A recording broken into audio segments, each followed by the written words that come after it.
What's up, everybody? This is Kelsey, and I am our reader for this month on how to be a boss, a guide to conquering life.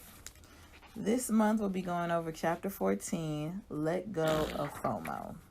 If I had $1 for every time I was tempted to hang out with my friends instead of doing work, I'd have a yacht made of gold. In fact, I'd be so rich that my yacht would have a yacht for when it wants to take a break. That's right. I'd be so rich that my yacht would be a human with needs. Hashtag yacht goals. The point is, I get it and I've been there. You have work to do and your friends are all going out about to have the time of their lives. You'll be at your desk reviewing documents, and they'll probably be out winning the lottery and taking cute pictures with perfect lighting. To be honest, they'll probably run into Katy Perry and do fireworks together. Or at least that's what your brain is convincing you will happen. Do you hear that? It's FOMO knocking on your door.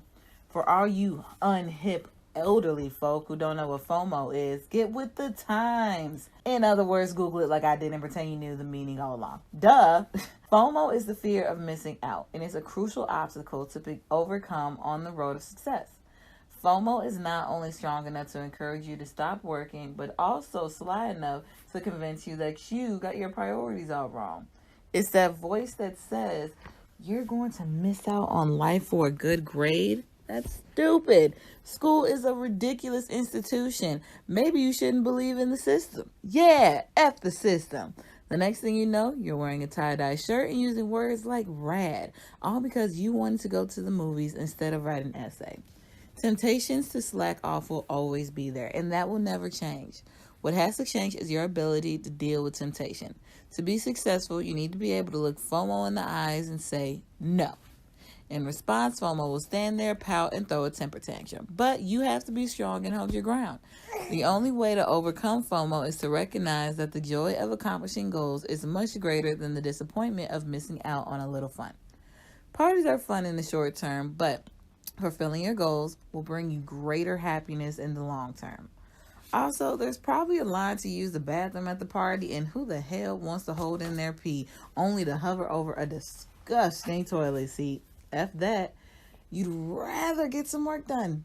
Plus, no one can hold the hover for all that long. Let's be real. If we're honest, though, that's easy to say and hard to do. I know this because I had my biggest battle with FOMO in quite a surreal setting.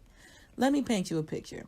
Midway through my world tour, U2 flew my dancers and me out to LA so I could continue working on my show and work on their marketing campaign at the same time. 11 of my friends and I stayed in a Hollywood Hills mansion stocked with junk food, alcohol, a pool table, a shuffleboard court, along with a stunning view. It was like a reality show, except with values and morals. The U2 campaign was one that would put my face on billboards, streetcars, taxi cabs, and bus shelters, and even in Times Square, New York. I had been waiting ages to be selected for this, especially since the deal had fallen through the year before. Needless to say, I was excited about this accomplishment, and my panties were in several knots.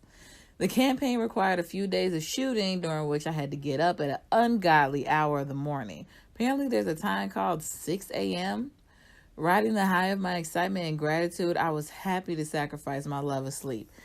That is until 'twas the night before shooting, and all through the house, vodka and soda were stirring, mixed drinks to the mouth. My friends all having fun, that's what I could hear. Music blasting, girls laughing, the sound of their cheers.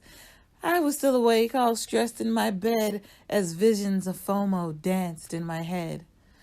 Okay, I have to stop there because I don't actually know the rest of that poem. I think Santa eventually shows up, but honestly, it could be a cliffhanger where the kids are actually Jewish and Santa is alive.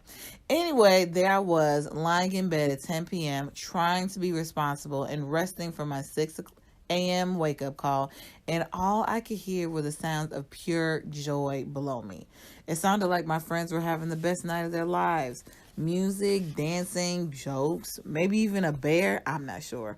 Oh my God, if Winnie the Pooh was here partying with them this one time I had to go to sleep early, I'm going to be so pissed. In the moment, my brain was convincing me that this party was the be-all and end-all of all parties, and that my decision to go to sleep early was preposterous. I remember lying there reevaluating my entire life and thinking, is this the type of career you want? You're missing this once in a lifetime fun for work and probably your only chance of ever meeting Winnie. I had two options. One, rip off my blanket, speed down the stairs, doing the running man, and grab 2 beers to catch up. Or two, shut up, close my eyes, and go to sleep so I can perform well the next day. I'm proud to say I chose the latter, but it wasn't easy. I put a pillow over my face and forced myself to go to sleep while envisioning myself on a billboard in Times Square. My FOMO was conquered for one night, but I still had 2 nights to go. FOMO is like that annoying computer update that you ignore, but it comes back the next night trying to get your attention all over again.